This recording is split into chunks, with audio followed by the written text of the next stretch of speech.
ये मेरा last video होगा लिंकन को 01 पे। इससे पहले मैं 3 वीडियो बना चुका हूँ इस गाड़ी पर। सबसे पहले जब हम ये गाड़ी टेस्ट ड्राइव करने गए थे, उसके बाद जब हमने इसको लीज के लिए ले लिया था, तो जिस दिन हमें मिली थी उस दिन हम मंदिर लेके गए थे, वो वाला वीडियो। और उसके करीब 1-1.5 साल बाद मैंने अपना एक्सपीरियंस शेयर किया था अबाउट दिस कार। थोड़ा सा टाइम में पीछे जाते हैं। आज से करीब 3.5 साल पहले मैंने ये गाड़ी ली क्यों थी। उस टाइम मेरे पास जो पुरानी कार थी वो मैं वापस देना चाहता था, और मैं ढूंढ रहा था एक ऑप्शन जो कि मुझे थोड़ा टेम्पररी टाइम के लिए गाड़ी मिल जाए। और तभी मैंने YouTube पे पहली बार लिंकन की ऐड देखी, और देखते ही मुझे गाड़ी पसंद आ गई एंड मैंने कहा यार इसकी टेस्ट ड्राइव करके देखते हैं। और उसके बाद मुझे उसके month on month subscription model के बारे में पता चला, जो मुझे बहुत ज़्यादा अट्रैक्टिव लगा, क्योंकि आप किसी भी महीने गाड़ी वापस दे सकते हैं, उससे आपको फ्लेक्सिबिलिटी मिलती है। एंड ऑल्सो मेरा प्लान यही था कि 3-4-5 महीने के लिए गाड़ी चलाऊंगा और फिर वापस दे दूंगा, एक नई कार खरीद लूंगा। बट वो जो 3-4 महीने थे वो ऑलमोस्ट 3.5 साल से भी ज्यादा में कन्वर्ट हो गए। बट वो बहुत ही जल्द चेंज होने वाला है, क्योंकि मैंने डिसाइड किया है कि मैं लिंकन को खरीद रहा हूँ। हाँ जी, जो गाड़ी मैं अभी चला रहा हूँ मैं उसी गाड़ी को बाय कर रहा हूँ कंपनी से। बट उसके पहले हम थोड़ा बात करते हैं बाइंग वर्सेस लीजिंग पे।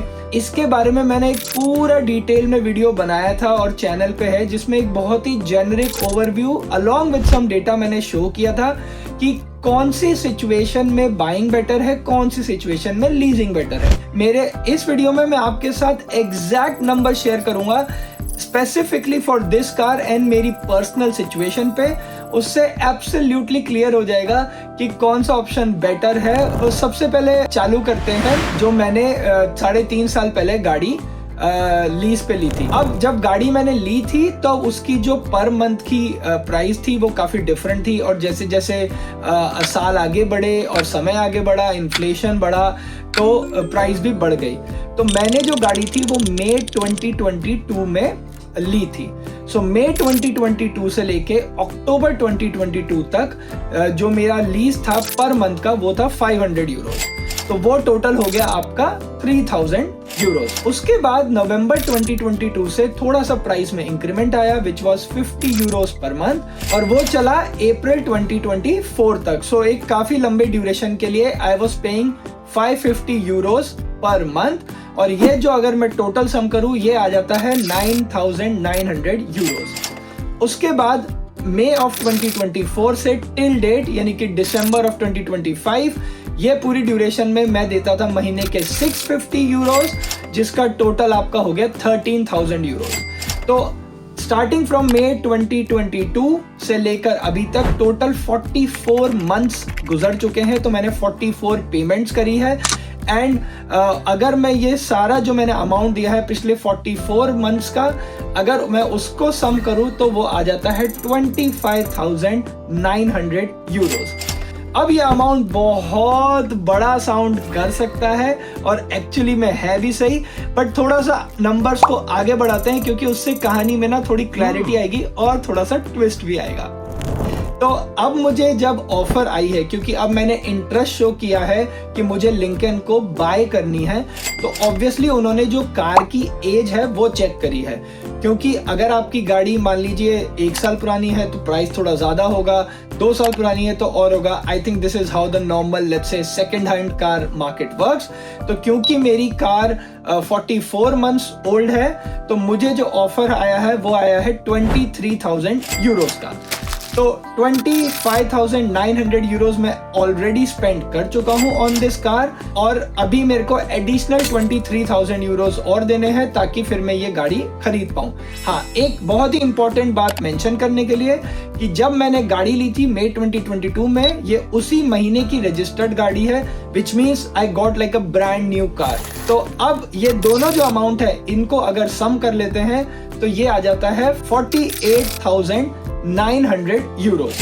अब अगर दूसरे सिनेरियो की बात करें कि मान लीजिए कि मैं लीज नहीं करता, आज से 3.5 साल पहले मैं उस गाड़ी को बाय ही कर लेता, तो अगर मैं बाय करता तो उस टाइम उस गाड़ी की प्राइस अराउंड 40,000 यूरोस थी, और क्योंकि मुझे ब्रांड न्यू कार मिली थी, that would have been the price जो मुझे पे करना पड़ता। अब जैसे जैसे समय आगे बढ़ता, क्योंकि मैं उस टाइम ओनर था, तो मुझे जो रोड टैक्स है, मेंटेनेंस है, इंश्योरेंस है, वो अपनी पॉकेट से देना पड़ता। वर्सेस अभी मेरी गाड़ी प्राइवेट लीज पे है, तो मैं जो मंथली पेमेंट देता हूँ वो उसमें फुल्ली कवर्ड है। जो रोड टैक्स है इस गाड़ी का, वो मैंने कैलकुलेट किया था, ऑनलाइन देखा, तो वो आता है रफली 100 यूरोस अ मंथ।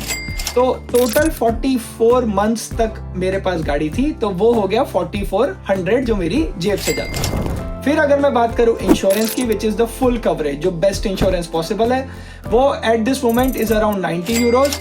तो उसको भी अगर मैं 44 से मल्टीप्लाई करूं तो वो हो जाता है 3960 यूरोस।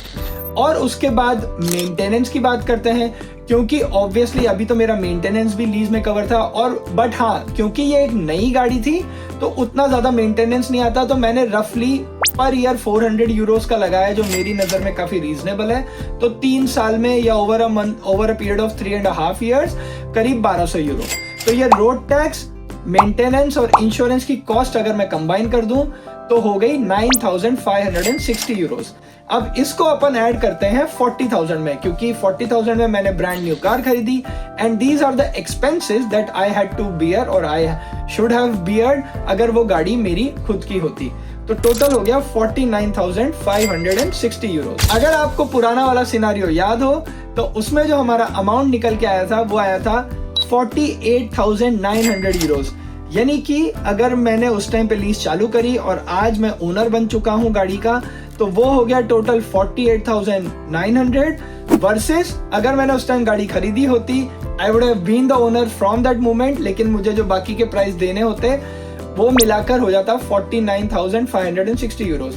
तो मैथमेटिकली तो ऐसा लग रहा है कि गाड़ी लेने की बजाय जो मैंने लीज कराई वो बेनिफिशियल रहा, क्योंकि अगर आप at this point in time की बात करो तो दोनों ही सिनारियो में मैं अब गाड़ी का ओनर बन चुका हूं, and the total amount I have spend और I would have spend on both the models. और अब अगर मैं फॉर एग्जांपल अगले ही महीने इस गाड़ी को बेचने जाता हूं, तो मैं ही इसका फर्स्ट ओनर हूं लीज में भी, और I am the first registered person. तो अगर अब मैं इसको गाड़ी को बेचने जाऊंगा तो I think it will sell around I think 20,000 या maybe something like that.